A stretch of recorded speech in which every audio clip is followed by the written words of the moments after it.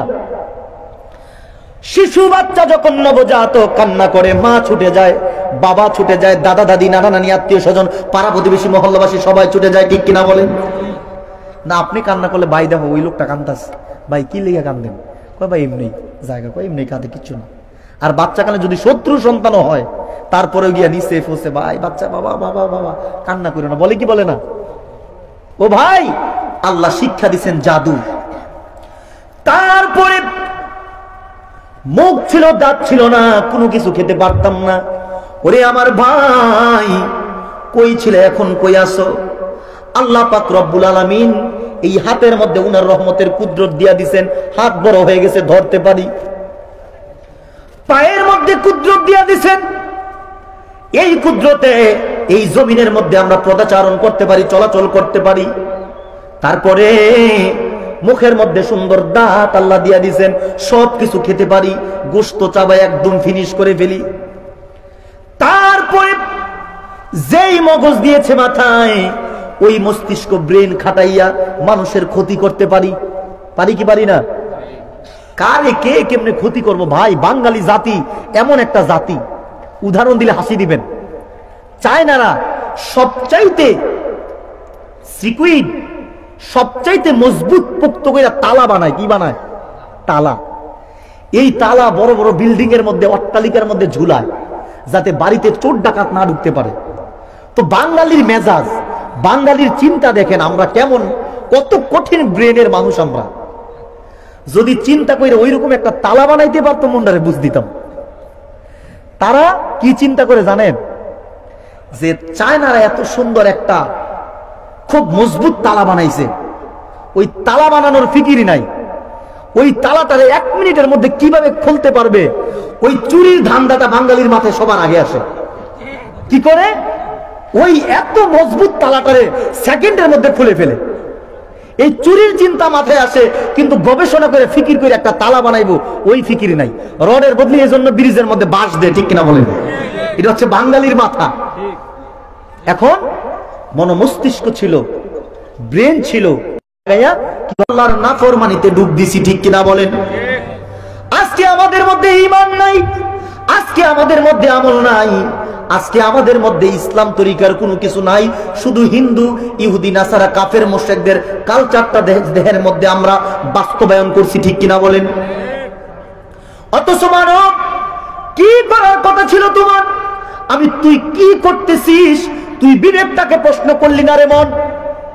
ওরে মন, তুই কোন পথে রওনা করবি? যেই পথে রওনা করবি ওই পথটা কি তোর সঠিক না বেঠিক, এই জিনিসটা তুই বুঝেও কেন না বুঝার ভান। আমরা সবাই জানি সব কিছু অনিশ্চিত, মৃত্যু কিন্তু নিশ্চিত। ওরে ভাই, এই দুনিয়া থেকে নির্ধারিত একটা সময় আমার আপনার জন্য যখন চলে আসবে, মালাকুল মউত বাড়ির আঙ্গিনায় যখন চলে আসবে, লক্ষ লক্ষ কোটি কোটি টাকা দিয়ে তুমি মালাকুল মউতকে ফেরত পাঠাতে পারবা না। মালাকুল মউত হৃদয় পিঞ্জরা থেকে ঠিকই রুটাকে কবজ করবে, ঠিক কিনা বলেন? সেজন্য ভাই, দুনিয়াটা থাকার জায়গা নয়। আপনাদের কদমে আমার হাত। ওরে যুবক ভাই, ও মুরব্বী বাবা, ও পর্দানিশীন আমার সম্মানিতা মা ও বোনেরা, সকলের কদমের মধ্যে হাত দিয়ে আমি তোমাদের সন্তান তোমাদেরকে বলে যাই, এই দুনিয়ার মধ্যে অনেক হয়েছে, অনেক রঙের ঘোড়া দৌড়াইছি, অনেক আল্লাহর দেওয়া নিয়ামতপূর্ণ সময় আমরা ছলে বলে কলে কৌশলে নিয়ামতপূর্ণ সময়গুলোকে নষ্ট করছি। আল্লাহর দেওয়া নিয়ামতপূর্ণ সময়গুলোকে আল্লাহর ইবাদতে, নবীজির সুন্নতের তরিকায় যারা কাজে লাগাতে পেরেছে, বিনিময় হিসাবে মাকাম জান্নাতে তাদের বাড়ি হবে। আর যারা নিয়ামতপূর্ণ সময় পাইয়া আল্লাহ রাসূলের দেখানো দিন বাদ দিয়া বেদিনের দিন গ্রহণ কইরা তাদের সময়গুলোকে নষ্ট করে ফেলেছে, বাইরে তাদের মতো নিমক হারাম আল্লাহর আকাশের নিচে জমিনের উপর আর কেউ নাই। শেষ বেলায় মাকাম হিসাবে তাদের জন্য চিরনির্ধারিত জাহান্নাম, ঠিক কিনা বলেন? আপনারা সবাই বুঝেন কোনটা ভালো কোনটা মন্দ, কোন মাছ ভালো কোন মাছ পচা, কোন ফল ভালো কোন ফল মন্দ, সবকিছু বুঝেন। বউ চাইতে গেলে, বিয়ে করতে গেলে কোন মেয়ে সুন্দর কোন মেয়ে কালো, সব বিবেকের দিয়ে আপনার কাছে ধরা খেয়ে যায়। ও বন্ধু, এই দুনিয়ার সব কিছু অনিশ্চিত, মৃত্যু যেহেতু নিশ্চিত, মৃত্যুর জন্য আমলের জিন্দেগি কেমন করে সাজাইলেন বিবেকটাকে প্রশ্ন করেন। তোমাকে যখন ডাকা হয় মসজিদে চলে আসো, মসজিদ ভালো লাগে না, মাহফিলের প্যান্ডেলে চলে আসো, মাহফিল ভাল লাগে না। ওরে আমার ভাই, যত বড় গ্রাম আমি এখন আইসা দেখলাম, এই গ্রামের একটা ঘর থেকে, প্রত্যেকটা ঘর থেকে একজন করেও যদি সদস্য এই মাহফিলের মধ্যে আসতো, এই প্যান্ডেলের মধ্যে জায়গা দেওয়া সম্ভব হতো? অথচ বাড়ির মধ্যে তুমি ঘুমাও, 2-4 ঘন্টা সময় কি তোমার হয় না? ওরে মুসলিম ভাইয়েরা, ও মুসলমান নামধারী পরিচয়ধারী ভাই বন্ধুরা, বন্ধুরে তোমাদেরকে বলে যাই, হেদায়েতের পথে আসো। এই দুনিয়াতে কেউ কোনোদিন থাকে নাই, এই দুনিয়াটা শুধু ধোঁকা। দাদা বিদায় নিছে, বাবা বিদায় নিছে, নানা বিদায় নিছে, নানি বিদায় নিছে। এ বন্ধু, একটা দিন আমরাও বিদায় নিতে হবে, ঠিক কিনা বলেন? সেজন্য আমল করা দরকার আছে না নাই? আমল করবো তো ইনশাআল্লাহ, সবাই করবেন। আল্লাহ সবাইকে আমল করার তৌফিক দেব, পড়ি আমিন। আর আমলটা করবেন সুন্নত তরিকায়। কোন তরিকায়? সুন্নত তরিকায়। সুন্নত তরিকা সিরাতে মুস্তাকিমের পথ। যারা এই পথ দিয়ে হাঁটছে তারা সফল, তাদের প্রত্যেকটা কর্মে সফলতা। আর যারা এই পথে চলে নাই তাদের পথটা ব্যর্থতা, কোনোদিনও সফলতা খুঁজে পাবে না, শুধু হায় হুতাশ হায় হুতাশ। আর দেখবেন যারা সুদ খায়, কি খায়, তারা হয়তো আগুনে পুড়ে মারা যায়। তাদের বউ বাচ্চা দেখবেন একটা হয় পঙ্গু, আবার একটা চালাক চতুর হয়, সমাজে প্রতিদিন মাইর খায়। আর তার বউ বাচ্চা নিয়ে শান্তি নাই, বিল্ডিং করে 6টা, জামাই বউ এক বিছানায় ঘুমায়, জামাই উত্তর দিক মুখ, বউ দেয় দক্ষিণ দিক মুখ, মাঝখানে কোলবালিশ। শান্তি আছে? বলে তুমি আমার মায়ের টাকা চাইছে দেও নাই, বলে 1 লাখ টাকা সুদে লাগাইলে 1 লাখ টাকা কিছু টাকা বাড়বে, কি করতে দিব? সুদখোরের ঘরে কোনোদিনও শান্তি নাই। সুদখোর দিয়ে একটা লাভ আছে, কি লাভ জানেন? জাগো গরুয়ে দুধ দেয় না, বা মানুষে বলে না মুখ লাগাই দেয়, তারপরে ইঁদুর যায় না যারা জমিনে কৃষি করে আপনার ফসল ফলাদি ফলায়, ওই জমিনের মধ্যে 7 জন সুদখোরের নাম লেখা একটা কোনার মধ্যে আপনি একটু রেখে